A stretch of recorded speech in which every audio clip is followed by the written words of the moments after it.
دوستو، آج آپ سے ایک ضروری مشورہ کرنا ہے۔ امید ہے کہ آپ خلوص نیت سے صحیح صلاح دیں گے۔ بات یہ ہے کہ کافی عرصہ پہلے میں نے اپنے کاروبار کے لیے ایک دیانتدار، ایماندار شخص محافظت کے لیے رکھا۔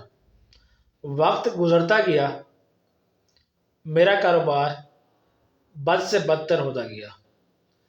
کافی عرصہ گزرا، میں نے معذرت کر کے ایک دوسرا ایماندار، دیانتدار شخص محافظت کے لیے منتخب کیا۔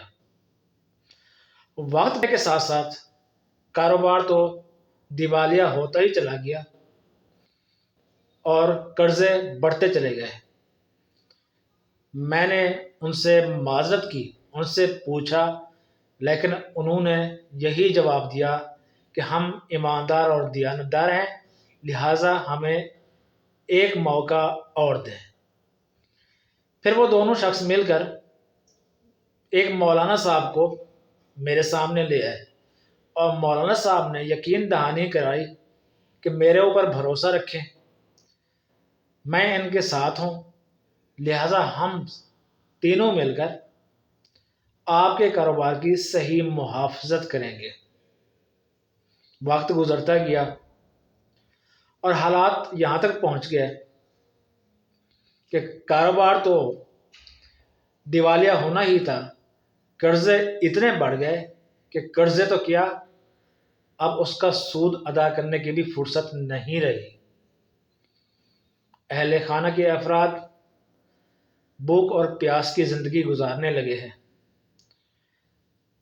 اور وہ تینوں ابھی بھی مجھے یقین دہانی کرانا چاہتے ہیں کہ ہمارے اوپر بھروسہ رکھو، ہم تمہارے کاروبار کی دیانتداری سے محافظت کریں گے۔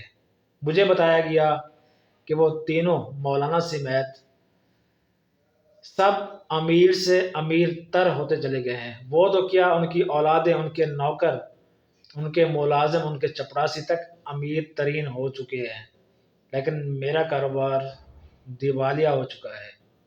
اب آپ لوگوں نے صلاح دینی ہے کہ جب میں کسی اور شخص کی طرف متوجہ ہونے کی کوشش کرتا ہوں تو وہ تینوں مل کر مجھے بتاتے ہیں کہ کسی اور کی طرف توجہ کرنے کی کوشش کرتے ہو تو وہ کرپٹ اور بے ایمان ہے۔